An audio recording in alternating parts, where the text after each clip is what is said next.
Malam ini kita menyadarkan diri kita, terlebih lagi yang berceramah, jangan kau hanya sampai menyampaikan ayat saja. Hai Abdul Somad, apakah kau yang bicara itu hatimu sudah hidup? Senantiasa merasakan diri, aku orang paling hina, aku orang paling kotor, ditempelkan kening ke lantai di tempat yang diinjak tapak kaki, mengatakan bahwa aku bukan siapa-siapa. Umur diberikan Allah 40, 60, 70. Berapa yang kupakai untuk menolong agama Allah?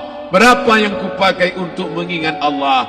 Mata, tangan, telinga, kaki akan diminta tanggung jawab di hadapan Allah. Dulu dibangga-banggakan, dihormati, dimuliakan. Yang kami muliakan Al-Mukarram, Al-Ustaz. Tapi pada saat tiba masanya, yang kita bawa tak lain tak bukan innallaha la yanzuru ila ajsamikum. Allah tak menengok badan, fisik, bentuk tubuh, baju. Ini sampulnya saja. Wala ila suwarikum, Allah tak menengok rupa, wajah. Walakin yanzuru ila qulub. Hati kamu yang bersih itulah yang kau bawa menghadap Allah Subhanahu wa taala. Yauma la yanfa'u malun, harta tak berguna, wala banun, anak tak bisa menolong.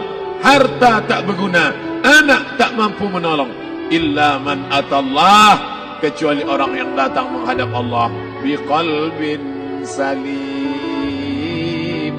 dengan hati yang bersih, hati yang tulus, hati yang memercikkan cahaya iman, hati yang bersih dari hasad, busuk hati, sum'ah, riya, takabbur. Itulah yang menolong di hadapan Allah Subhanahu wa taala. Apa kata Imam Ali radhiyallahu an? An-nasu niyam. Semua manusia waktu hidup itu tidur. Bapak tidur, ibu tidur, saya tidur. Semua orang waktu hidup itu tidur.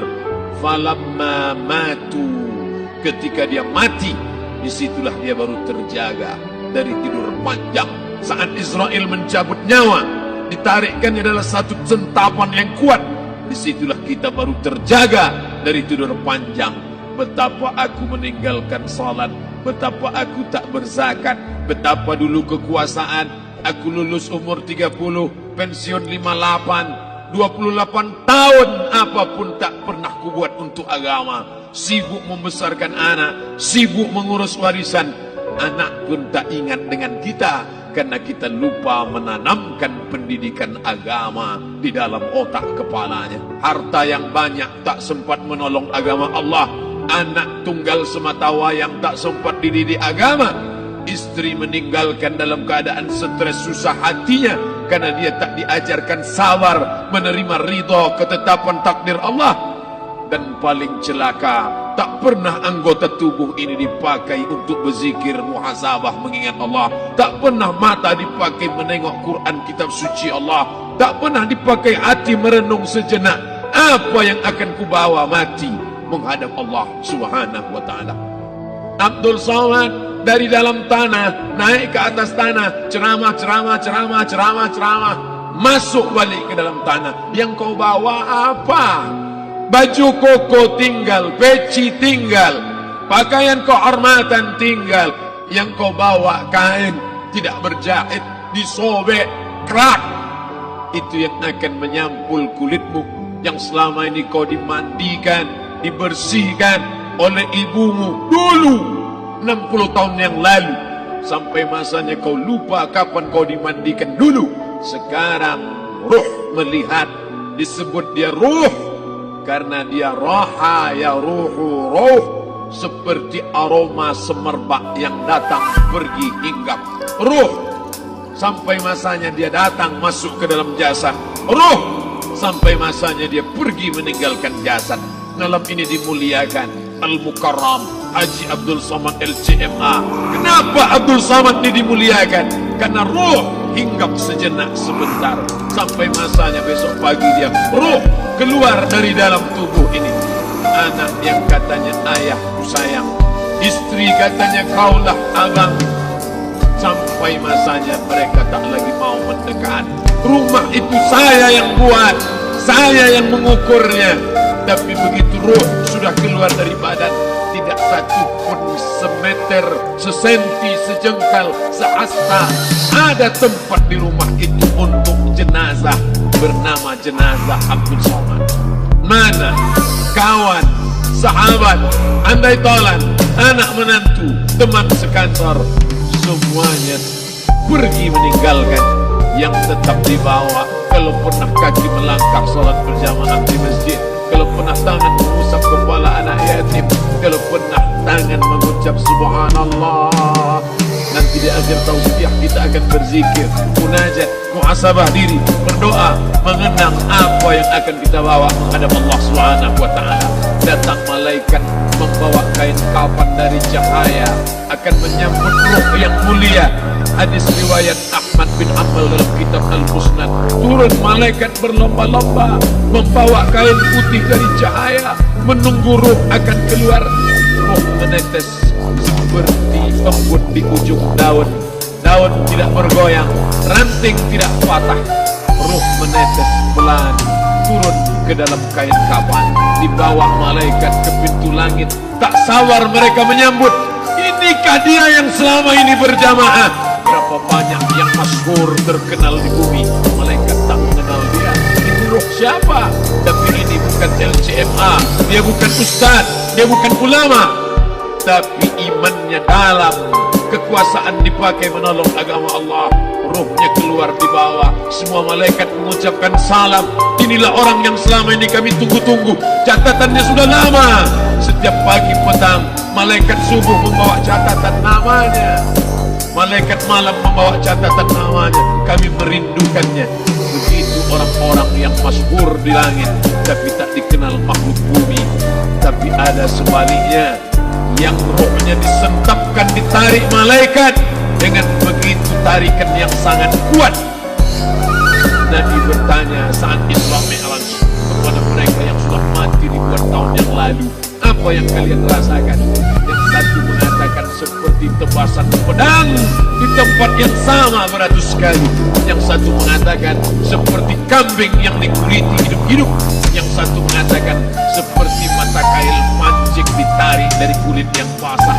Maka kita berdoa setiap selesai salat, Allahumma hawwin alaina, ringankan kami ya Allah fi sakaratil maut, di saat sakaratul maut yang amat sangat menyakitkan itu, di saat malam pertama di tempat yang gelap, di tempat yang tak pernah diimpikan oleh orang, tapi kita tetap melewati dan merasakannya.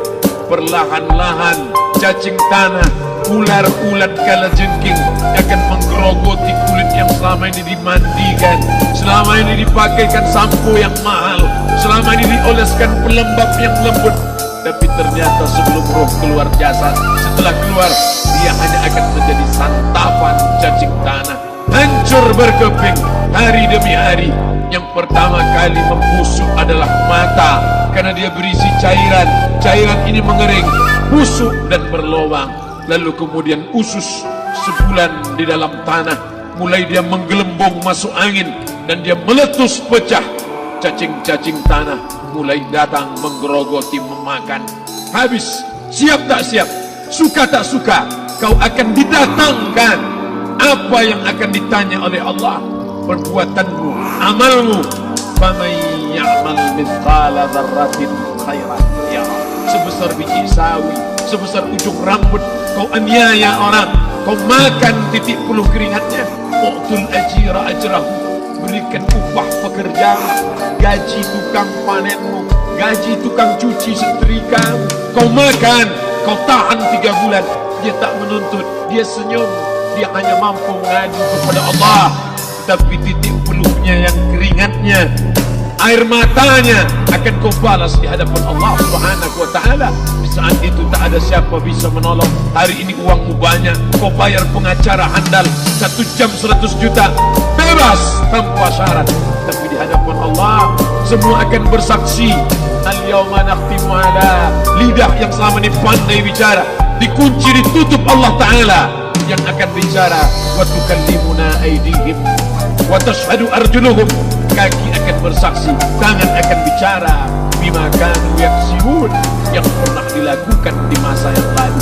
Mata melihat seolah-olah nyata perbuatan itu pernah dilakukan dulu. Kita lupa, kita tak ingat, tapi catatan malaikat terlalu terang benderang. Wa in kullun lamma jami'un ladaina muhdarun. Catatan dibaca sampai-sampai orang itu tak percaya. Ma li hadzal kitab, kenapa buku catatan saya ini la yughadiru saghiratan, yang kecil-kecil, wala kabiratan, yang besar-besar, ahsaha, semua tercatat dalam buku catatan yang nyata. Dalam surat Al-Isra apa kata Allah? Iqra. Hari ini kalau dikatakan Iqra baca Quran, Iqra baca Yasin, malam Jumat Iqra baca surat Al-Kahfi, tapi sampai hari itu Yasin tak bermakna, Al-Kahfi tak lagi disuruh baca karena hidup sudah berakhir. Iqra, baca. Apa yang kau baca? Kama binafsikal yawma alaika hasiba. Baca buku catatan amal, sampulnya dosa, isinya dosa, catatan kakinya dosa, sampul penutupnya dosa, bibliografinya dosa. Sampai dia pun tidak percaya, kenapa aku hidup hanya dosa saja. Saat itu dia mendengar teriakan azab, saat itu dia menyaksikan pekikan teriakan sakitnya siksa. Rabbana, ya Tuhan kami, farji'na, balikkan lagi kami ke dunia. Rabbana, ya Tuhan kami, absarna, mata kami sudah melihat azab, wa sami'na, telinga kami sudah mendengar sakitnya pekikan teriakan jeritan. Farji'na, balikkan lagi kami ke dunia. Na'mal salihan, kami ingin amal saleh, kami ingin bantu masjid, kami ingin sekolahkan anak yatim, kami ingin muliakan fakir miskin, kami ingin bantu jompo. Farji'na, balikkan lagi kami dunia. Kami ingin salat tahajud, kami ingin tahiyatul masjid, kami ingin puasa sunnah. Saat itu penyesalan tak lagi berguna. Na'mal salihan, kami ingin amal saleh.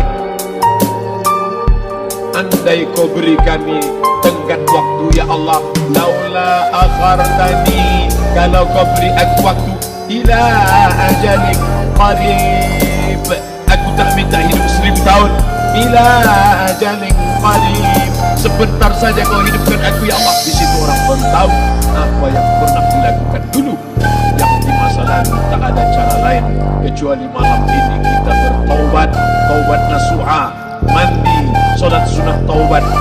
Min muslimin yuznibu zamban, ada orang silap, khilaf, buat dosa, salah. Siapa yang tak pernah salah?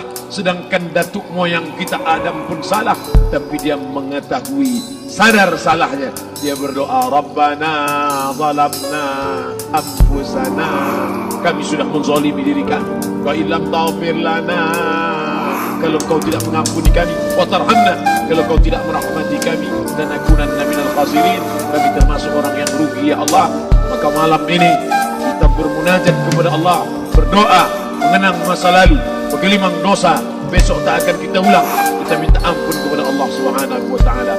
Astaghfirullahalazim, astaghfirullahalazim, astaghfirullah.